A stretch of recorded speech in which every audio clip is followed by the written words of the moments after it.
ऐसा विकेट जैसा भी फ्लैट हो, फ्लैट विकेट के ऊपर खेलने का तरीका कार डिफरेंट होना चाहिए।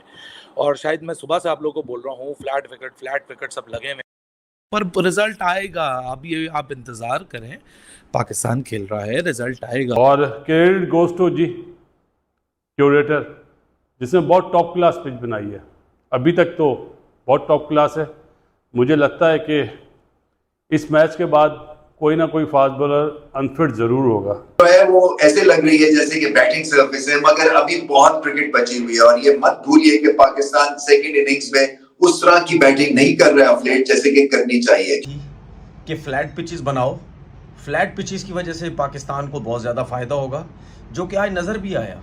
हमें ये सोचने की ज़रूरत नहीं है कि जी माइकल वॉन ने क्या ट्वीट कर दी कि रोड बना दिया, या केविन पीटरसन ने कह दिया कि जी ये मुल्तान की विकेट है। और केविन इतना आसान भी नहीं है इस पिच पे बैटिंग करना, थोड़ा सा तो मुश्किल है। हाँ, इतना भी कोई बिल्कुल वीडियो गेम की तरह रन्स नहीं आएंगे, थोड़ी मेहनत करनी पड़ेगी। तो लेकिन बाबर आजम का बैट पैच कह लीजिए, मेंटल ब्लॉक कह लीजिए, आप उसको बुरी फॉर्म कह लीजिए।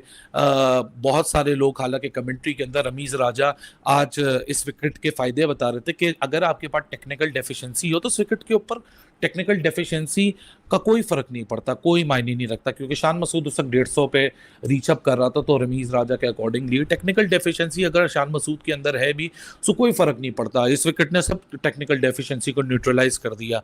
वैसे कमाल की बात है, पाकिस्तान के लिए शान मसूद भी खेलता है, पाकिस्तान के लिए बाबर भी खेलता है, पाकिस्तान के लिए अब्दुल्ला भी खेलता है, लेकिन इतनी पार्शियलिटी पूरी दुनिया के सामने, ये सिलेक्टिव क्रिटिसिज्म मुझे समझ नहीं आता।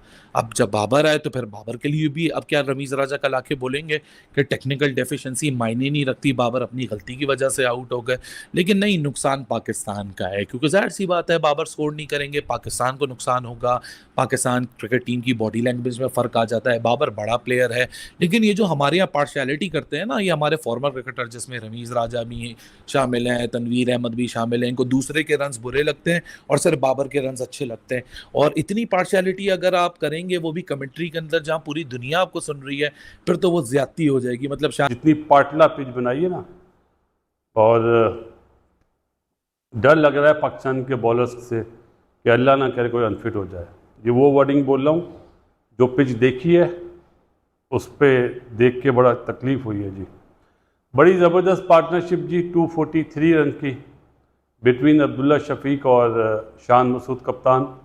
एक ने 102 करे और एक ने 151 करे। अब्दुल्ला शफीक 35 रन पर रन आउट, बहुत बड़ा चांस मिला था और उसने अवेल करा वो चांस और 100 करा। आने वाले दिनों के लिए ये दोनों की सेंचुरी, क्या जादू वादू हो गया क्या बाबर पे? इन पिचेस पे भी आउट हो रहा है तो किस पिचेस पे रन करेगा यार? इससे अच्छी पिच क्या मिलेगी? सेट हो गया, 30 करने के बाद आउट हुआ है। नया बॉल लिया था माना, लेकिन होना नहीं चाहिए था आउट। उसको भी बड़ा स्कोर करना चाहिए था, जिस तरह दूसरों ने फायदा उठाया है।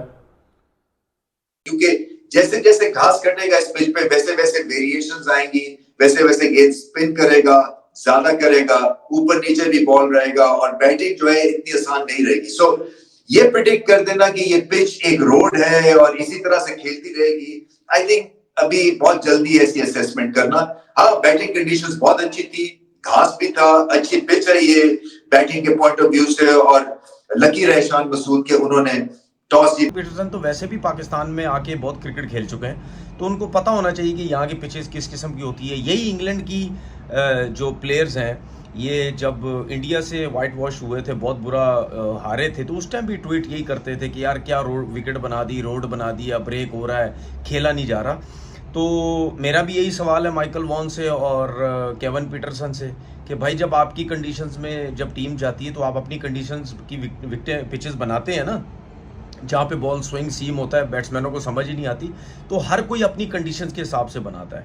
आपको याद होगा जब ये क्यूरेटर, अभी आई थिंक ऑस्ट्रेलिया के हैं, क्यूरेटर को जब रखा गया, ये बोला गया कि जी बॉलिंग पिचेस अब बनाई जाएंगी, पिचेस चेंज होंगी। मैंने उस वक्त भी बोला था कि पिचेस चेंज करने का कोई मकसद नहीं है, हमें उल्टा नुकसान होगा। अगर हम सपोर्टिंग पिचेस बनाते हैं फास्ट बॉलर के हिसाब से तो हमें नुकसान होगा, जो कि हमें बांग्लादेश का केस हुआ, क्योंकि ऑस्ट्रेलिया से हम हारे, फिर इंग्लैंड से उससे पहले हारे, न्यूजीलैंड से जो ड्रॉ हुई, तो उसके बाद से ये कुछ क्रिकेटर्स हमारे या मीडिया के लोग फजूल किस्म की बातें शुरू कर दी कि जी सपोर्टिंग पिच होनी चाहिए, मैचेस जो हैं वो रिजल्ट आना चाहिए, उसके बाद ये फजूल सी किस्म की दोनों देखें अप्रोच, जब वो बैटिंग कर रहे थे तो वाकई लग रहा था इंग्लैंड के तो बहुत बुरे हालात हैं, ये कैसे आउट करेंगे, इतने रन हो गए, 250 की पार्टनरशिप, ये बड़ा मुश्किल है भाई, ये तो बहुत ही काम खराब है इनका। लेकिन जैसी वो विकेटें 2 गिरी हैं और उसके बाद थोड़ा सा फिर आपको वो टेस्ट क्रिकेट वाला जरा टच देखने को मिला। पहले सेशन में ऑलमोस्ट 5 के रन रेट से रन आए, दूसरे वाले में भी 4 के ऊपर, और अभी ये जो आखिरी वाला था इसमें तो फिर वही ट्रेडिशनल जो कन्वेंशनल तरीका होता है, 3 साढ़े 3 के हिसाब से रन, तो प्रेशर डाला। अब बाबर आजम यहाँ पे भी अब इतना मतलब मजेदार पिच है, फ्लैट पिच है, पहले आप टॉस जीत गए हो, बैटिंग मिल गई है, जो ऊपर बैटिंग करने आए हैं दोनों ने सेंचुरियां डाली हैं, एक ने 150 एक ने 100, स्टेज इज सेट, बहुत ही बेहतरीन और शानदार, इससे अच्छा मौका कब मिलेगा। बॉलिंग अटैक भी उनका इनएक्सपीरियंस है, अगर उसके सामने भी इतना मतलब बिल्कुल स्ट्रगल ही करनी है तो क्या फायदा है कि नहीं। और ये वाला मौका था, ये वाली बारी थी कि अब जो इतनी बारियां हो गई हैं, 50 पार नहीं हुआ, 50 पार नहीं हुआ तो फिर टुडे वाज द अपॉर्चुनिटी कि चलो अभी तो खैर, अभी मैं ये नहीं कह रहा कि आज ही 50 कर लेता, लेकिन नॉट आउट तो जाता कल आके, इसको इतने अरसे से जो 50 नहीं हो पा रहा, तो इससे अच्छी फिर कब अपॉर्चुनिटी मिलेगी, है कि नहीं। आदित्य कह रहे हैं 2.7 के रन रेट, जी बिल्कुल, वो एंड पे तो ऐसे ही मेडन तो बहुत ज्यादा ऐसा लग नहीं रहा था कि ये वही वाली, फिर एकदम से लगा कि हाँ जी ये वाकई टेस्ट मैच ही चल रहा है, और काफी स्लो से रन्स भी आ रहे हैं, और मेडन पे मेडन ओवर भी खेले जा रहे हैं।